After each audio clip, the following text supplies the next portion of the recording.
You're listening to the new 95.1 KVCM Monarch Radio, streaming 24/7 at kvcm.live and on Twitch at KVCM Radio. This is DJ Starlight, and you're listening to The Blender. Today's topic is the single life. And joining me today to weigh in on this discussion is my guest, Philip Suba. Good morning. Nice to have you on again. Nice to be back. Thanks for having me again. So today we're going to weigh in on the single life. That's the topic of today. We only have an hour for this? We only have an hour. We only have an hour. I know this could really go on and on. But as I, have been doing some research about this, apparently the pandemic has made it worse for people that are single when it comes down to dating. I mean, I think the pandemic has made it worse for a lot of things, but this is probably one of them because it was already difficult beforehand, right? Yes. And apparently before now, the statistics show that it was 32% people that were having problems dating. Now it's 63% of people having problems dating. So it was already a high number, but look how much higher it got because of the way that things all panned out for everything. I mean, I think that number is just going to get higher and higher. I think so. And one of the dilemmas of people having this issue is vaccination. Some people will only date if the person is vaccinated. And some people don't care. But the statistics, like I said, the research shows 41% said they would only go on a date with the person who is vaccinated. Wow. And 36% or less said that they didn't care one way or the other. Wow. I mean, I don't know how they're going to fit all those boxes on the dating apps now. I mean, they ask so many things that they're going to have to fit this into. Yeah, well, you got to check the boxes, right? The biggest challenge, apparently, also with this is the loneliness, which is why everybody's, starting to kind of reach out there. But that's what's driving people to do this. That's some of the dilemmas that people are having. Some of the hidden challenges. Loneliness is one of the biggest hidden challenges. Is that. And people are saying, like, look, we're stuck in the house, even though, things have lifted, obviously, to a great degree. We're almost back, we're pretty much back to normal, with the way that, the life is gone. But they're still saying they're lonely. Well, I could believe that. I mean, you probably are just seeing the same things all the time at home, but right. When you're lonely and you're trying to meet somebody, too, and the only way to do this would be through an app or something, you're letting down your guard a lot. Right. So I guess if you're not having a good experience and then you retreat from that, you're probably going to feel even more lonely. So I can see how that could be a challenge. And that's exactly one of the things that I did my research with. Being at home, they said, is starting to become, really not a space that they want to be in. But they don't necessarily want to be out and about either. So they're saying they feel very isolated, which is why they're trying to do these things, go on dates and things like that, because they're tired of being home by themselves. And the divorce rate has gone up tremendously. So a lot of people are now being alone too, because the divorce rate has gone up. So now they're just like, I've had somebody this whole time, and now all of a sudden I'm by myself. But I think when you're, in the beginning, I can see how, loneliness would be a big factor of that. But then I think, as you spend more time by yourself, and then you realize, hey, I have got to try to put myself out there and meet somebody.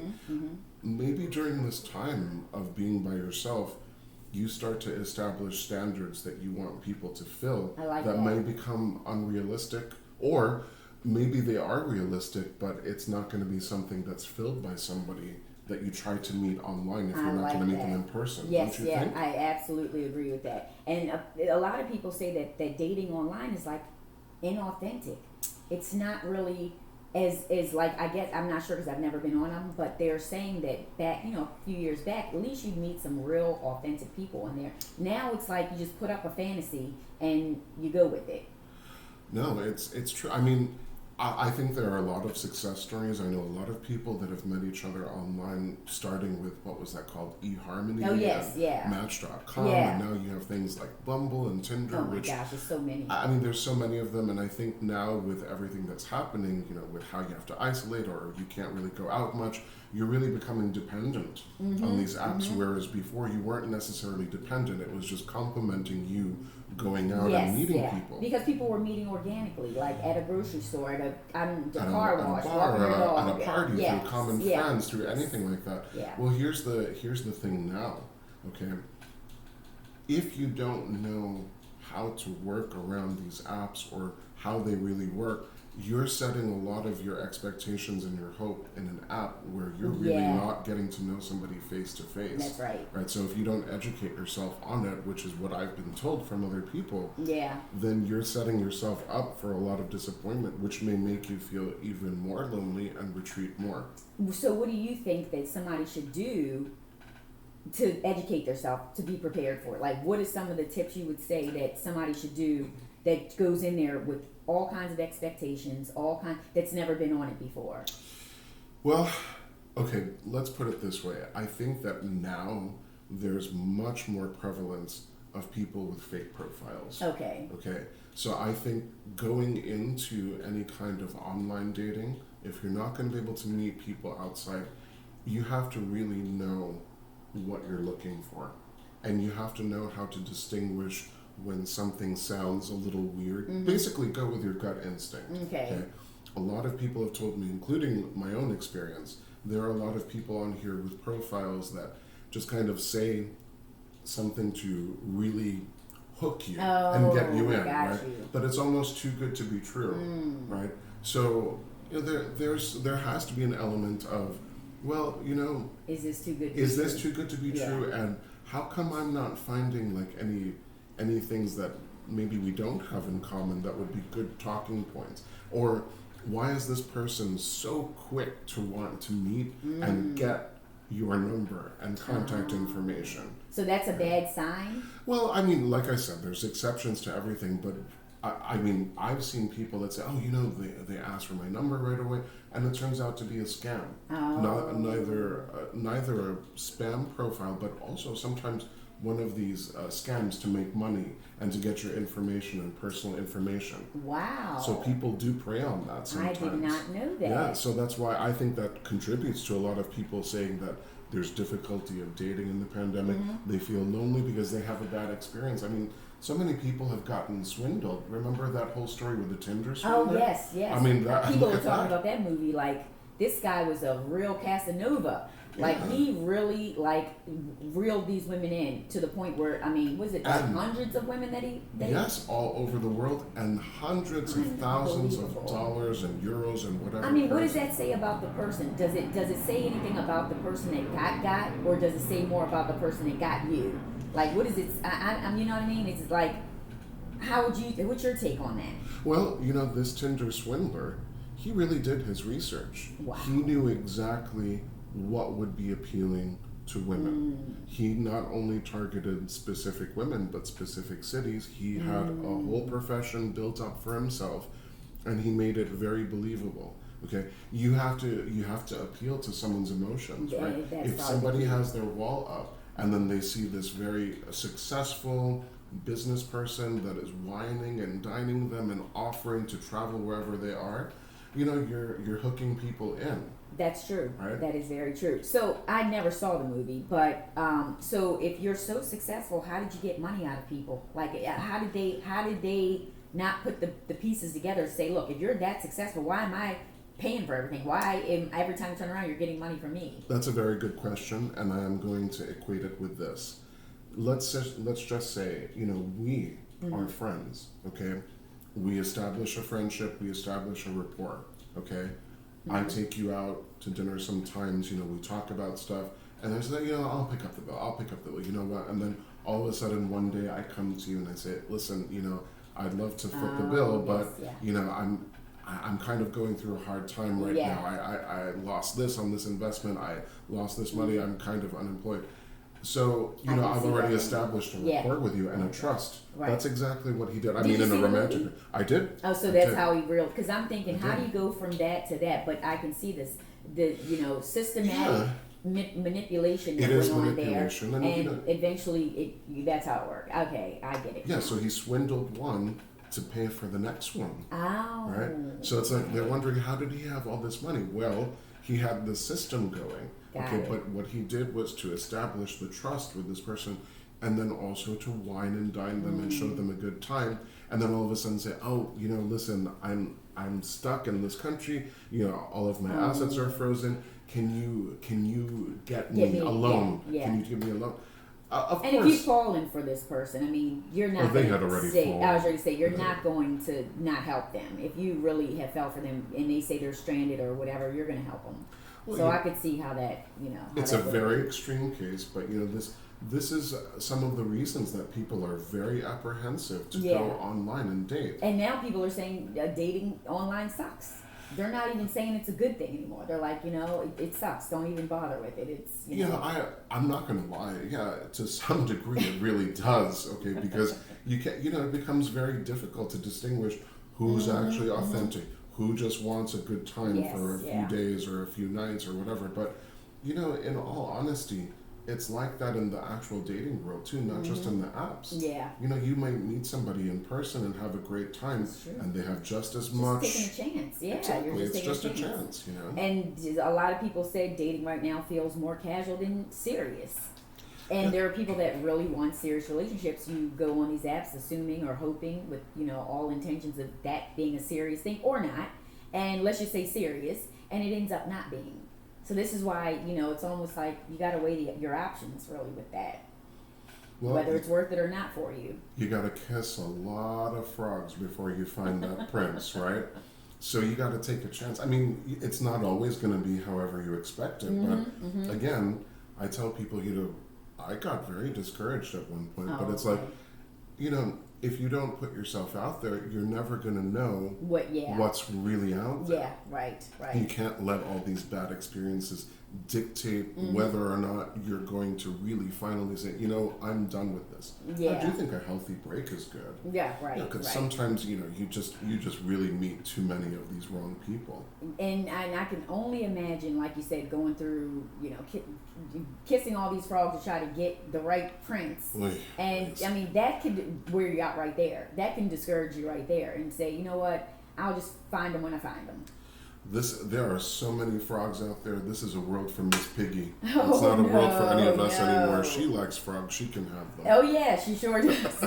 But yeah, you gotta go through it, right? And then the single parenting thing. That's another thing that are trying to date. They're saying that it's exhausting for single parents because they've got their real life with their kids and whatever, and then they've got to try to fit in this dating part too. So they're saying they're exhausted with all this.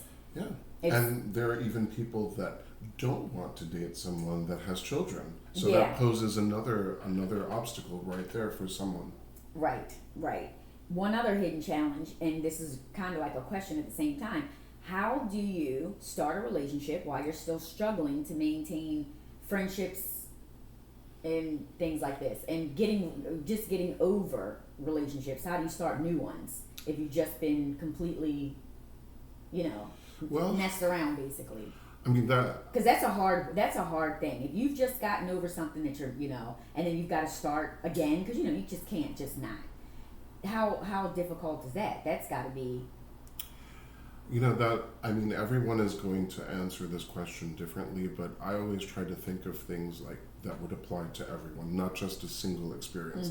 Now, in my experience, when I first really started to put myself back out there, I told myself, and I tell the person that I would be meeting up with, listen, let's not have these kind of unrealistic expectations meeting up. Let's meet up and let's really just meet up. Okay, there is something that's going to develop at that point. Whether it's we had a nice time, but I don't think this is going to be a thing. We had a nice time and we end up being friends, or we had a nice time and let's just see how it goes. Right. Yeah. Okay. I think the best approach in general is just to approach things with an open mind. I like that. I like that suggestion. If you start setting up too many expectations, like, God, I hope he or she is going to like me. I hope that we're going to hit it off.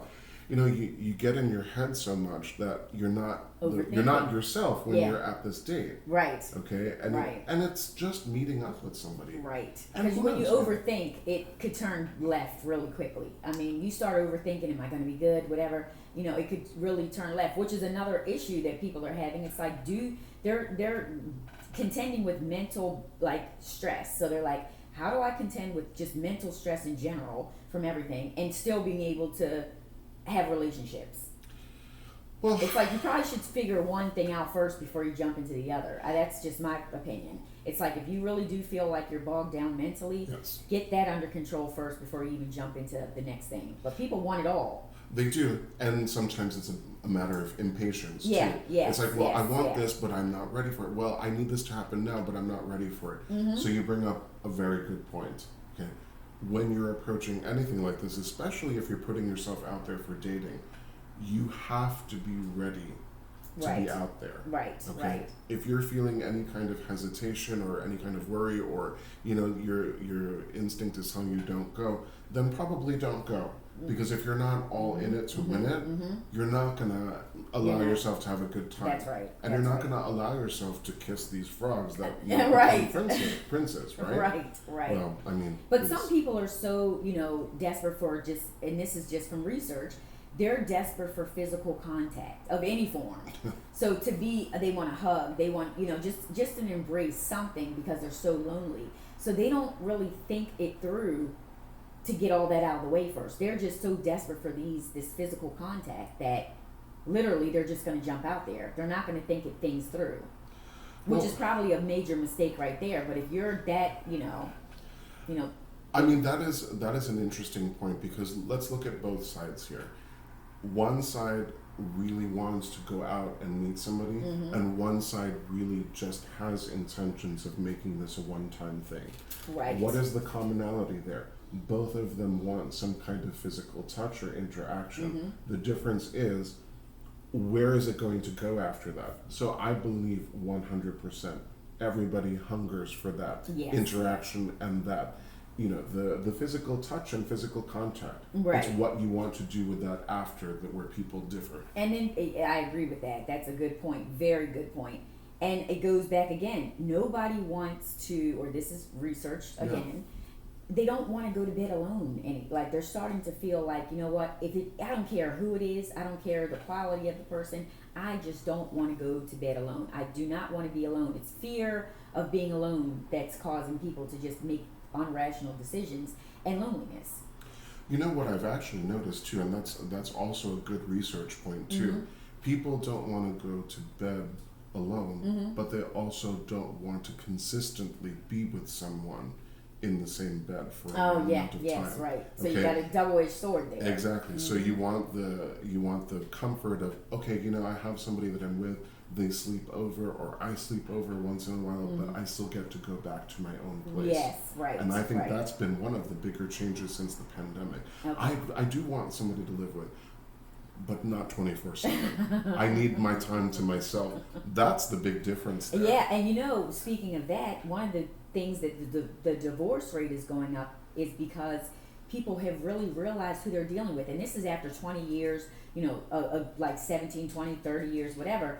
They're realizing, do I really want to be stuck with this person? Once they got trapped together for so long, for a consistent amount of time, which was that 2-year period where the pandemic had really got everybody to kind of get to know each other more than they've ever gotten to know, it broke people apart. Because they realized, I do want my space, or I really don't want to be with this person. I really don't want to deal with what they've got going on, which is another thing, deal breakers that cause a part of this too. But that's been a thing now. It's like, okay, I thought I wanted this. I've actually been tolerating the person all this time. I really didn't like what they were doing, or I really didn't like this about them, or whatever. But I've tolerated, and now I'm realizing I don't want to tolerate that anymore.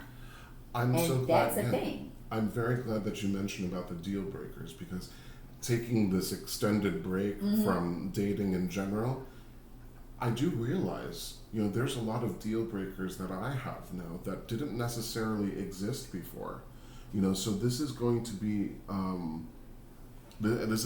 something that people are going to realize that, the things that were deal breakers before are no longer deal breakers, but you have different standards now, like exactly what you said. Yes. You know what? Do I really want to settle for this? Or do I want something different? Do I want someone with me all the time? Or do I want someone with me part-time, whenever I need just companionship? Yeah, right. And apparently that is becoming a real reality for some people. It's like, I really don't want that permanent situation. Yeah. You know, but then at the same time, you get so lonely that you want that sometimes, like I said. So it's really becoming a shift here. So I think becoming a big shift. No, that's true, and that's why I think, with all the deal breakers that you have, that anybody has going into something, I think it's always better to go into something without a lot of unnecessary expectations. Yeah. You don't really know until you're actually talking to somebody face to face. You can establish things through chat and what have you, but we all know how chat has been. You can misinterpret a chat all the time. Right? You can always say, something and just like, did they really mean this? Did they really mean that? Do they really want to see me? Are they saying that they don't want me to text? There's no substitute for that actual face-to-face interaction. Yeah, there is not. Right. Absolutely not. But another thing that's happening for women specifically, with this not finding a serious, stable relationship that they're looking for, they're like feeling like time is winding up on them.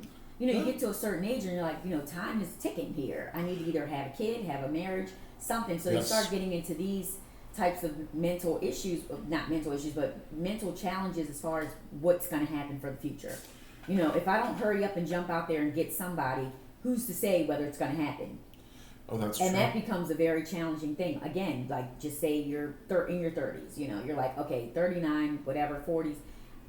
How is this going to pan out? Like, okay, should I still keep up with these standards? Should I still have these different deal breakers, or should I just settle for something so I can make sure that I'm going to get somebody, something, a kid, a family before it's too late? No, that's true. I mean, and that's becoming why, a thing. And you see them becoming single parents more and more I often. They say, yes, I want to be with someone and raise a child, but the thing is, okay, in your need to want to start a family, okay. You sometimes have to choose. Unfortunately, you're not always going to have the person that you have a child with isn't always going to be the person that is going to be there for that kind of support that you need internally. So you end up seeing a lot of, this deal breaker has become more of, I can be a good parent, but I don't think I want this person to be part of that situation, right? In terms of living with me, right? Being with me. And another deal breaker, if you do meet someone that has a bunch of kids, because they may have had either a relationship with someone for a marriage, whatever, they've got a bunch of kids. Are you willing to deal with that? Are you willing to deal with someone that has, so amount of kids? I mean, is one going to be good? Or if they have one, that's not going to be like, what are some people's, you know what I mean? You got to think about that too. Are you going to be willing to deal with someone that has, number one, either grown kids or a lot of kids? And I'm glad you mentioned that too. I know I keep saying that a lot, but I am glad that you mentioned that because, I know a lot of people that, especially in my age bracket, I'm going to be meeting people in my mid-40s, even older than that. Right. I recently did come to get to know somebody this year, and he does have 2 grown children, one in college and one that's a professional already. Okay. And if you had asked me like 3 or 4 years ago, I probably would have said, you know what, I don't think that's going to work out because the attention is going to be more on the kids.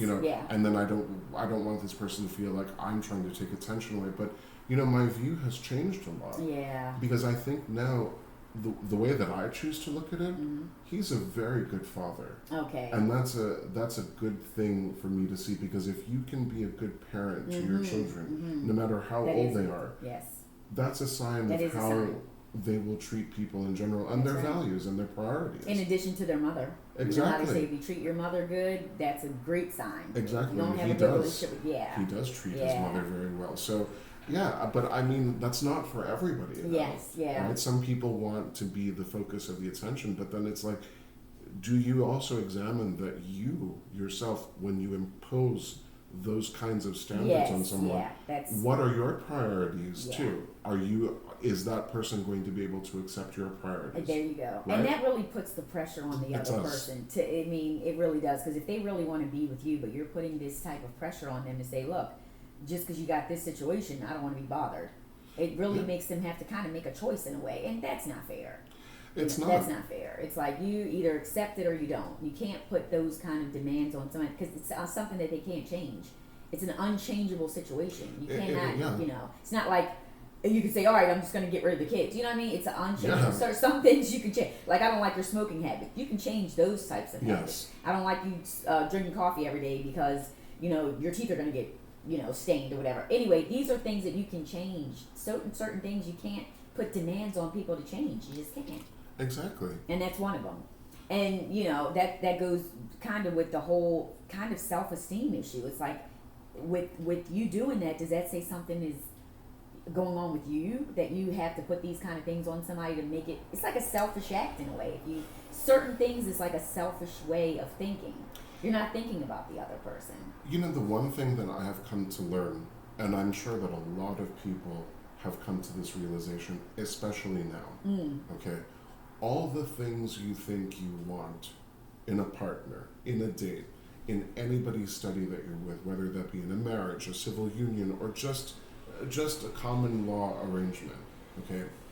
Those things really do go out the window when you actually meet somebody that feels right for you. Yes, I mean, hopefully you won't go out the window, or they won't go out the window, but those standards that you, ideals that you have of like somebody, the white picket fence thing and all this, Exactly. that doesn't exist. And when you got those kind of expectations, it could be, I see what you're And I do exactly believe saying. that when you do meet that person, because there is somebody out there for everybody, Yeah. when you meet that person, you're going to know that it feels right to compromise or to impose the standards that you have. Okay, it's not going to be such an uphill battle the way that it is now, but you have to get past that uphill battle to realize if somebody is right for you and they're right for, you know, you're right for them. And you know, speaking of that right and wrong for who and who, that self-criticism starts to come in. You know, doing the research, it shows that, you know, a lot of people have self-criticism. They feel like, I'm not the best person I could be for this person. Should I be more for this person? Should I be a better version of myself for this person? And so they start like having self-doubts about their own self, the personality and everything, because they feel like, am I going to meet up to this person's standards? You know what I mean? Am I going to be good enough for them? So all that comes into play too. Yeah, and you know what? Those are very normal things to feel in the beginning when you're meeting with somebody. But I'm sure that you can attest to this in any kind of relationships or friendships that you've had, okay? Yeah. What are those things that make those friendships and those relationships important to you? It's because these people can be themselves around you. And you can be yourself and speak about anything you want. So the self-criticism, that's just, you know, that's normal. You're always going to question. But what really matters here is that, okay, am I going to be good enough? But it's like, are they going to accept me for how I really am? Right. No one is perfect. That's right. For sure, no one's perfect. Even if there are a lot of people out there that claim that they are perfect. Yeah, right. Sorry to tell you, you're not, because neither of us is, okay? So true. But you know, those doubts come into play not just because you want to, but think about like you've had a bad past with your relationships in the past. Yeah. You don't want to carry that into the new relationship. So you're like, is some of these habits or things that went wrong in that relationship going to carry on into this one? So those are probably some of the biggest issues that people have too with this commitment thing. It's like, okay, I was committed to all these other ones and it didn't work out. Like, this is why I'm not going to get serious this time. Which takes us into the topic of ghosting. Oh, yes. And right before we get into ghosting, though, you bring up another very valid point, which is bringing baggage in from previous relationships or experiences or dates. And I'll just say this one thing because I think it's very important for everybody to hear this, okay? Not everybody is going to have the benefit of having been in a relationship where you can still remain friends, okay? Right. There was a choice at one point in my last serious relationship where things could have really gone wrong because there were a lot of differences that we experienced as a partnership that really could have made it as such. I made mistakes, he made mistakes, and it really could have been where we chose not to be friends. Which is usually, or not usually, but it's been happening quite more often than before, where you don't remain friends. But here's the thing though, with everything that you've been through with someone in a relationship, okay, or in a partnership, if you want to even say that, or even a marriage, there was a time that things were actually good because you actually did come together. If that evolves into a further partnership, great. Sometimes that evolves into a friendship. Right. Okay. Right. So that was our way of saying to each other, you know what? We're not meant to be together anymore, but there's no reason why we can't yeah. still be friends okay. and move into healthier relationships, whether we stay single or whether they stay dating. That was a smart way to do it, because and it wasn't easy. Yeah, it really wasn't. Yeah. But that's something that, thank goodness, the opportunity came up. It doesn't happen for everybody, but the lesson here, I think, for everyone in general, is that you really have to know how to say, okay, this bad experience with this person is just that. Yes. And this good experience that you've had is just the same. You have to treat everything individually. Yes. I like that idea, because again, you have these fears and that stops you, or you overthink so much you do carry it into the next one. And it's unfair to the next person that will come into your life, and it's more unfair to yourself. Yes. But before we get into the ghosting, people are not just fearful of moving, but people have hurt them so deeply that they can't move past that to get into a healthy relationship, because they've been hurt so deeply that they're like, I'm not giving that 100% ever again in my entire life to anybody else. So now not only do you lose out on potential, like a good thing, but the other person loses out on what you could have brought to the table. And the very interesting point about that, okay, and I know many people that felt that way. I felt that way at one point. But here's the other part of that, okay? If you are so upset about how somebody did wrong to you and you can't see past that, okay, how are you ever going to be able to say that I have the capability to love somebody and be in a relationship again? Right. You're basically categorizing every single person in that category of the one person that hurt you. That is so right? true. Yes. And it's not fair to yourself at all. And I mean, to me, it's like, find somebody you can talk to about it, work it through, and it's nothing wrong with therapy. It's completely normal. It's completely healthy. And I feel like anybody that goes through those kind of issues, for your own sake and for the next person, therapy is a good idea. Which goes to the ghosting thing. People that ghost people, in my opinion, needs therapy. Boy, you sure we only have an hour for this? I know, right? So we're going into the second half of the show. So you guys are listening to KBCM.live. We're going to be discussing now the ghosting part of the dating. When you get ghosted, why do people get ghosted?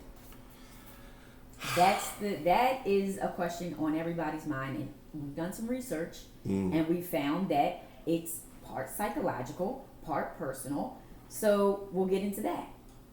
So what do you feel about that? Have you been ghosted before? Oh gosh, is the sky blue? Jeez, yes. And let's just define ghosting for anybody out there that doesn't know. So ghosting basically is officially defined as an act or a practice of abruptly cutting off all contact with someone, such as a former romantic partner, or just no longer accepting or responding to phone calls, instant messages, etc. Have I been ghosted before? Yes, but I want to be fair here and say that I have probably ghosted people too. So I'm not going to sit here and be a hypocrite and say that I've only been ghosted. But here's the thing. Ghosting is not fun whether you are the one being ghosted or thinking about cutting contact with another person. It's not just an instantaneous decision that somebody makes to stop making contact or stop creating contact or continuing contact with somebody. Okay? Here's the thing. I think there's a lot of underlying fear when someone ghosts you. Okay? Things are going really, you hear this very often. Okay? We had such a great date. We've been talking, we've been chatting, we've been talking on the phone, we met up, and then all of a sudden there's no more contact. Right. Okay? So immediately the person that is ghosted feels that they have done something wrong. Yes. Okay? And they have no closure, they have no explanation, no whatever. But I will also say, from the side of potentially ghosting people too, is that, sometimes things are so good that you don't know how to let down somebody because it's you don't want all that niceness and all that stuff. So yes, I probably have done that too, but again, it's not an easy decision. I mean, for some people out there, though, I'm sure it's easy. They're just like, whatever, we're just going to stop, move on to the next one. I just don't understand how you can go, what they say, radio silence after having such a great, time, and then the next thing you know, and I've been hearing this from a lot of people, that they have went on several dates, have had lots of contact with the person, even after that, phone, call them 24/7 practically, all this, and then the next thing you know, it's just nothing. It's like, where does that even come from? You know, I mean, how do you go from that to that? I mean, it's got to be some serious underlying situations for you to do that, besides the fact it's completely rude, but it's got to be something going on. And we have done some research, and it actually, there's a book out called Wired for Love, and it goes into the psychotherapy. She's a psychotherapist. His name is Stan Tacton, and he talks more about this and how it's a serious psychological issue on the other person's part that does this. That can actually string somebody along, and then the next thing you know, you can just cut them off like that. Well, you know, I think you're onto something in terms of there must be something behind it. Mm-hmm. It probably is one of two things, and it could branch off into other things from there. Fear of further commitment and fear of being rejected because things are going so well, right? Either going so well for that other person that you're afraid to, you know, live up to these expectations and not be able to do that, or fear of commitment in terms of, oh my God, this is really happening. Right. Okay, this is going to happen soon. I don't. And think it's going in such a good way. Yeah, it's going in such a good way. There must be something that's going to go wrong. Yeah. Right. I could see that. It's not to justify it, and it's not to make it better, but this is a very common thing that I've heard of from other people when they say, I couldn't, and I didn't have the heart to continue it anymore. She's such a nice person. He's such a great guy. But also, it's like, you know, that they also probably think maybe there is something better out there, too. That's interesting. It is, that right? is so interesting. And actually, they've got a name besides ghosting, the 2-date cutoff. Some people are lucky to make it to the 2-date cutoff. Right. So that's really, you know, a thing that I just never could wrap my mind around. And like I said, from doing the research that I found, the psychological issue that you have behind that ghosting is, they said, reasons are abruptly just ending things. It's fear of commitment, fear of being in a relationship because either you had a good one before or you didn't, and most likely it's because you didn't, and that's why you're fearful to keep on with or continue on with what you think is going too well. Now you think, okay, this is too good to be true. Yeah. Something's going to happen. Let me just cut it before I cut my losses altogether. And technology has made it even easier to cut it off at this point. Because you could just text somebody and say, you know what, I'm done with you. Which is, or again, just block them. Or just block. There you go. Or not, like you said, not answer phone calls, not, you know, do that kind of thing. And I just don't. When I said the psychological part, they said again, it could come from childhood traumas too. That you feel like, okay, being too connected to somebody, if it's going too good, and I was never really. You felt abandoned as a kid. You felt like, your parents or whoever loved you for a little while, but then they cut that off.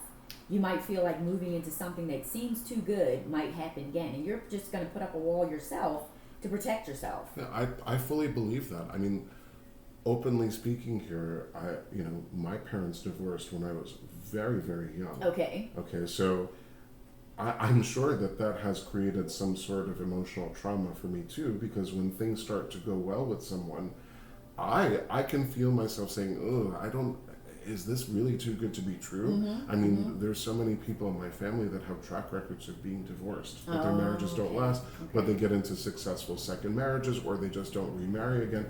So I think there is a lot of truth to that. And it's not something that lives in the front of your mind. Right. These are things that, I'm sure I felt a certain way when I first found out what happened, why my parents divorced, even if they had their reasons.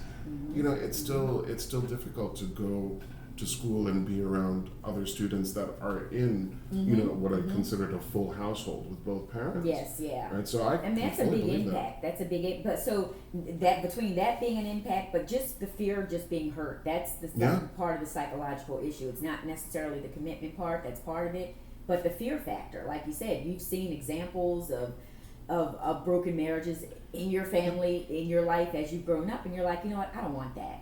If they can have a full family, if they can have kids and all that, and still it didn't work out or it went this direction, I don't want that. And that could be another reason why you're you don't move forward. Another reason why people don't move forward. Well, here's another reality too. For people that are so used to being on their own, okay, they don't feel the need to have to be with someone full time because they've been so used to it now. So this is more of like, now I don't need to make myself vulnerable to anybody, and I don't need to make that commitment because I saw what it was like for other people, and I don't want that. So I'm going to cut it off before it gets to the point where I could get hurt or they can hurt me. And fear of rejection. Fear of rejection. If they decide to reject you after you've gone and invested in all this, and then all of a sudden they decide they don't want to, go do this anymore, people are fearful of that. They're like, if I put too much in and I get this back, I don't want that. And so you immediately start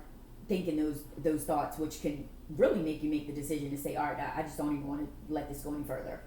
Isn't it interesting though? I mean, there's so much fear associated with putting yourself out there, with making yourself vulnerable. But let's take a look at something similar to this.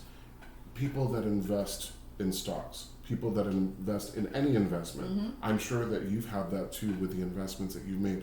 You are at some point going to have some sort of loss. Right. But that doesn't mean that you can't make it back. That's right. Right? That's right. So I know that sounds a little stupid to associate that makes perfectly good sense. I mean, if you're going to do one for one, you've got to do it all the way around the board. Yes. There is going to be loss no matter what, but there's also going to be the risk of gaining too, and you have to lose a little to gain a little bit more. Now, when you start doing too much of one over the other and forget that balance, that's where the problem is in terms of your investments. And I think that's the same thing that applies to relationships. You have to be willing to take some risks. Yes. And you have to get hurt. And sometimes, unfortunately, you have to be the one to hurt the other person. Yes. Right? And some people are not willing to take that hurt. That's why they cut it off before it even starts. And that's why when this does happen to someone, you can't take it personally. You can't blame yourself for someone doing this to you. Well, people are just afraid of heartbreak in general. Okay. But if it happened to you more than once, it's continuously happening. If you're going to be more susceptible to be the person that's not going to take any risks like that, because you're not going to keep letting somebody hurt you. You know what I mean? So you're going to be the one that's going to be more likely not to keep letting this happen or take those many risks anymore. Well, here's everything that I mentioned to you about choice. Listen, heartbreak is going to happen either very often or one big heartbreak in your life, right? But it's going to happen no matter what. Okay, no matter how much you try to avoid it, heartbreak is going to happen in some shape or form, whether that be in a relationship, whether that be in another aspect of your personal life, right? So what advice would you give to someone that is afraid of heartbreak?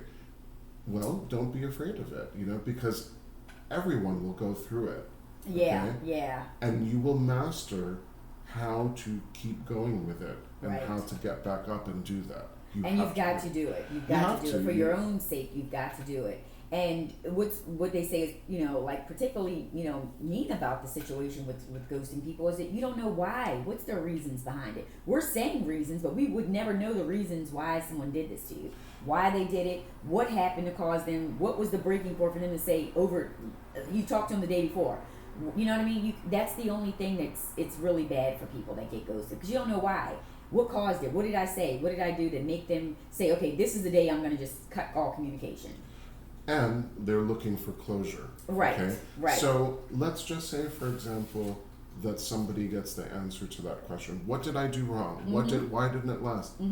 What about the other question about maybe it's the other person? Maybe it's not you. It's just you that's getting affected by it. Maybe they're the one with the problem. Right. Okay, it sucks and it's horrible to say that because you're on the receiving end of it. Right. Okay, but again, it's like, what are you going to do when you find out the reason? Okay, you're going to be vengeful. You're going to try to get revenge. You're going to try to do the same thing to that person. Right. So when does it really end? Yeah. You're not really creating closure for yourself, even if you know the reason why the person did it to you. Right. Okay? Right. The best way that you can create closure for yourself is say, you know what? This is horrible what happened, but not everybody is like this, and I don't have to tolerate that with everybody. And that self-blame thing is one of the biggest things, is you start blaming yourself. Like, is there, like this is, and if it happened more than once to you, can you imagine how that could make somebody feel? So that's one of the tips that we looked at, research wise, is do not blame yourself. Self blame is the worst thing you can do. Avoid that at all costs. Do not blame yourself, even if you've gotten ghosted more than once. Yeah. It doesn't mean that it's you because it happened Everyone that way. gets ghosted. Yeah, but if it happened more than once, again, Yeah. it goes back to it has to be me. If more than one person has done this to me, I'm doing something wrong on these dates. I'm saying something wrong, and they're just like doing this to me. But you can't, self blame yourself. You cannot, blame yourself for what someone has done to you, because again, it's not you, even if it has been more than one time. And when it happens to somebody multiple times, and I can speak to this too, we have this ideal of the physical type and the emotional type that we're looking for, right? So sometimes when it's happening so often and you question it, okay, maybe setting that type up for yourself is also not a good thing for you. You have this idea of how you want this person to look, how you want them to dress, what kind of job you want them to have, that they can do this and they can do that and they can say this and say that. But again, that goes right back to what we were talking about in the first half.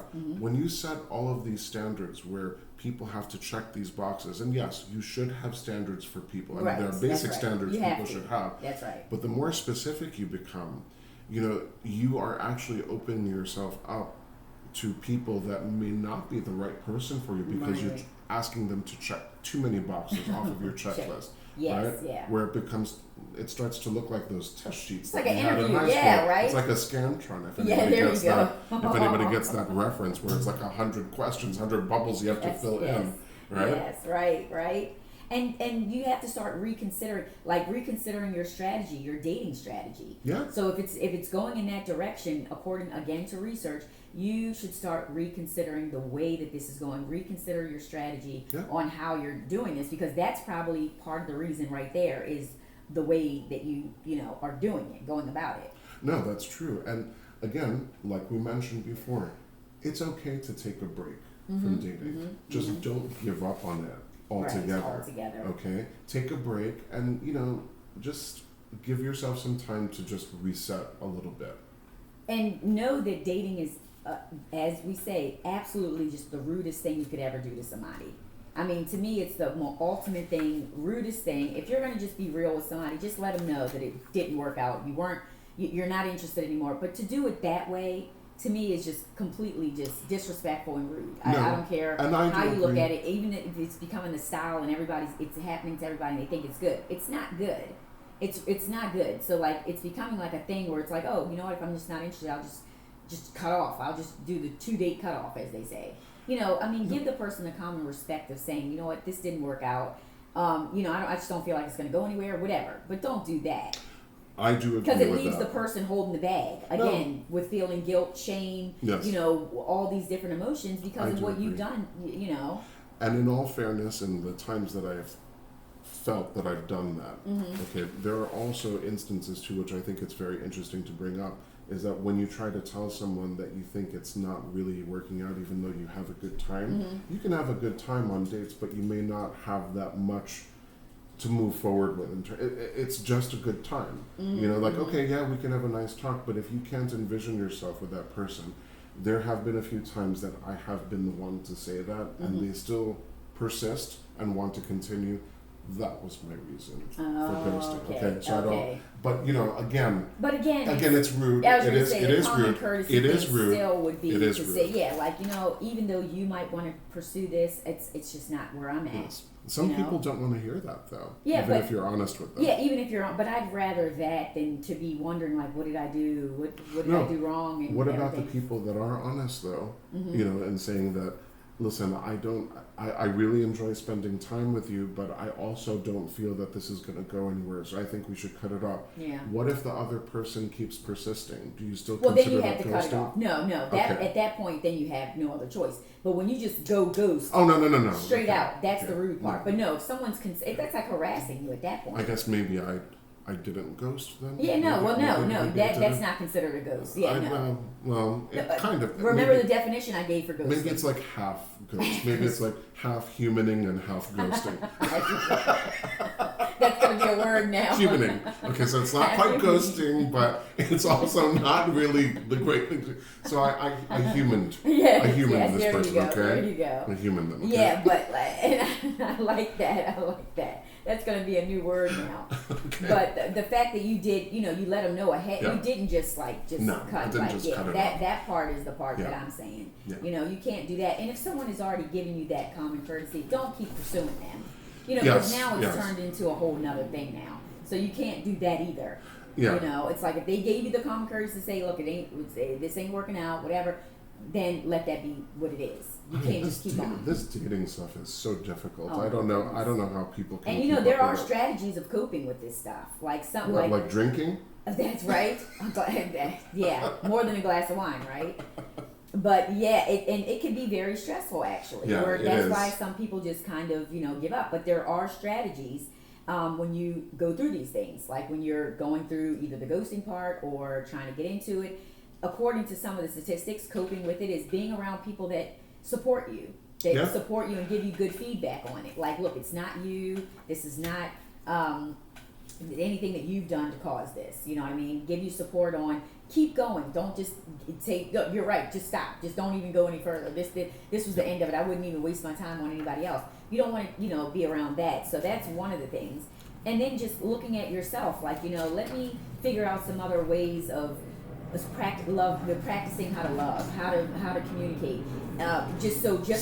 Self-care. There you go. And actually, I think you had brought up the fact that there are some ways where you give yourself a hug and stuff like that, which I think one of my co-hosts, she does a self-love topic, which is the person that's after me here, that's going to be the DJ, and that giving yourself a hug every day.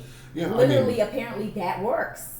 I mean, I might look pretty stupid when I do that, but I think actually, yeah, I did see that somewhere, and it says to get like these things that you can just kind of hug. So hugging yourself, not in the sense of like, hugging yourself, but like wearing something comfortable and cozy that makes you feel good, because that's in a way like a hug. Yeah, I love it's a representation of a hug. Yeah, right. Or what were those things that came out like about 10 or 12 years ago? Like cozy snuggies. Yeah, there you go. I'd want to get one with a cartoon character. And those have actually become very, very popular. The ones with the feet, like we used to have back in the day. Onesies. Yeah, those onesies. Yeah, grown-ups are wearing those onesies now. They've got the different characters, like you said. You want the Tweety Bird and all that stuff. They've got them. I'm not sure that I would look good in a Tweety Bird one, but I also don't know how my bosses would feel if I came to work in one of these things. Yeah, right. Well, that's what you're coming to work. Then they'd probably really send me for some kind of mental health training. Right. But, I can see how I just want to wear this to work today. Yeah, it'll make me more productive. There you go. Especially on interviews, right? I like it. Yeah. I like it. But not just that, a onesie, but if you wrap yourself in a weighted blanket, apparently that's also another I could see that. way of... It's like having an extra person there with you because there's the weight on that blanket. Yep. Right? And then they say scalp massages. Give yourself a good scalp massage. Massages, that kind of self-care, I think that's good. Oh, yeah. Me in the spa, good. Oh my goodness. Everybody knows that's my weakness. Spa, pampering, all that is my thing. I could be in a day spa all day. That's just my thing. I could be in a day spa all night. Right. I actually found a very good one that you could be there 24/7. It's a 24/7 day spa, or it's called We Spa, but it's really good. Oh yeah. Yeah, and but that's another one. Yoga is one way of practicing. How to comfort yourself. And like you just said, wearing this cozy clothes. Yeah. All the fuzzy socks and all that stuff. Take a hot bath. Take a hot bath with Epsons and those, those fizzy balls and all that stuff, and sit in that for an hour. They said that the Epsom, you have to sit in for at least 30 minutes to give you that relaxing, gets into your pores, relaxing feeling. And they actually have a new Epsom that's called melatonin Epsom salt. What, it's going to make you fall asleep? It does make you fall asleep. Oh. Actually, I used it and I was falling asleep in the tub.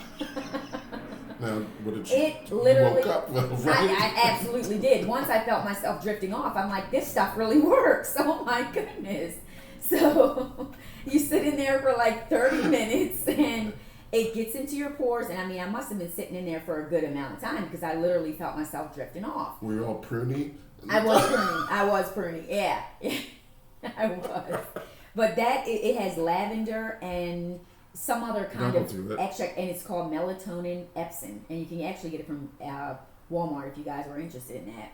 But that's or getting, doing that for, like I said, that amount of time can relax you and kind of get you, mentally.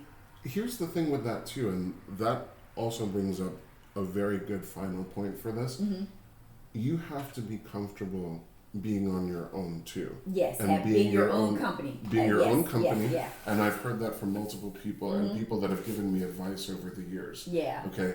All these frogs I keep talking about that are out in the world, okay? When there's too many frogs out in the world, then you just go out on your own and you have to be okay on your own. Yes, you do. There's a very big difference in being comfortable having alone time with yourself and being lonely. Yes, there's a very, there's very a big difference. Being alone and being lonely are totally different. Because when they say, "Oh, you live by yourself," you've got to be lonely. Well, that's not true. It's not true. Yeah, no, it's not true. It's a difference. It's a difference between being alone and being lonely. Totally different. It's true. Totally and you different. have to enjoy your own company. You have to. It's You no do. other way, or you'll be constantly searching for You'll that. be dependent on somebody else for your happiness. And one of my very good friends taught me that in the last couple of years. Yeah. And I thought that I always had to be out with someone to really have fun and enjoy life. No, there are things that you can do on your own. And then you'll be ready to meet somebody that's also comfortable in their own space. Right. And that is an unfortunate thing, too, because then you're constantly searching for someone to fill that space, regardless of whether it's good for you or not. You just have to have somebody there. And that becomes a really disabling thing for yourself because you can't really enjoy anything because you always need to have someone there. Exactly. So that's not good. So, one of the things that will help wrap this up as a lesson is that I heard that it's not about finding somebody to make you happy. Okay? It's about finding someone who will add to the happiness. I like that it. you have. I like that. That is a great advice. Maybe not for Amber Heard and Johnny Depp. Right. For sure. Oh my goodness. Yeah. That part. Yes. I'm sorry. Did I bring that up? I know, right? Well, we can touch on that because we only have a few minutes into the show. The last couple minutes we can touch on. That was the most that was like a circus. I didn't follow it. I know you followed it closer than I did. I mean, I didn't follow it that closely, but I mean, $50 million defamation suit, that's a lot of money for that kind of thing. And it dragged out. I mean, this dragged out for a couple months, right?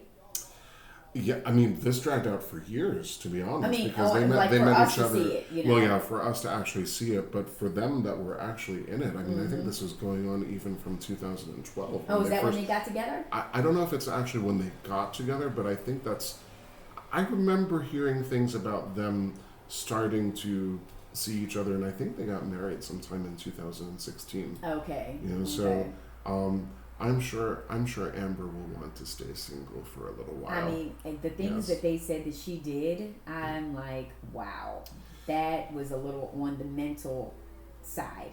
It's no way you could do what they said she did. Come on. And it's probably vulgar for for our listeners, but it was just like, come on. Well, you know what? Look, whoever has the actual fault in the last part of this relationship, it really does take two to make something go wrong. And abuse is abuse. I mean, whether both got done, apparently both of them abused each other. So it was, and for everyone to take one side or the other, which everyone's going to do anyway, if someone's going to take someone's side, no one's going to just be neutral. So it's just kind of like, abusing and abuse. Once you start seeing those signs, just get out of there. Yeah, exactly. Yeah, you can't keep dragging it on and on. Don't try to make something work that's not working. Yeah, exactly. If it's really not working and you know it, cut your losses. Before you end up doing something you'll regret, and end up this way. Taking a little accident in someone's bed.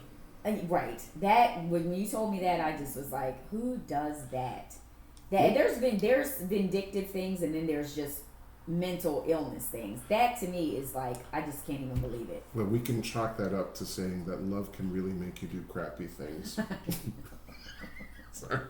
Did I say that? I didn't. Well, it does. It makes you do really crappy things. Right. It really does. Because for that, oh my goodness. But yeah, so that's that Amber Heard, Johnny Depp. Lucky that circus is over. But we're down to the last minute of the show, and I want to thank everybody for joining me today. Join me every Sunday, 11 a.m. Pacific Standard Time and 2 p.m. Eastern Standard Time. This is DJ Starlight, and as always, test positive, stay positive, test negative. I'm... Oh, yes. Well, I was about to say, okay, that's a new one. Yeah, no. Stay positive, test negative. You guys know what it is. Got it. I wrote it down. I'll see you next Sunday, and thank you guys for joining me.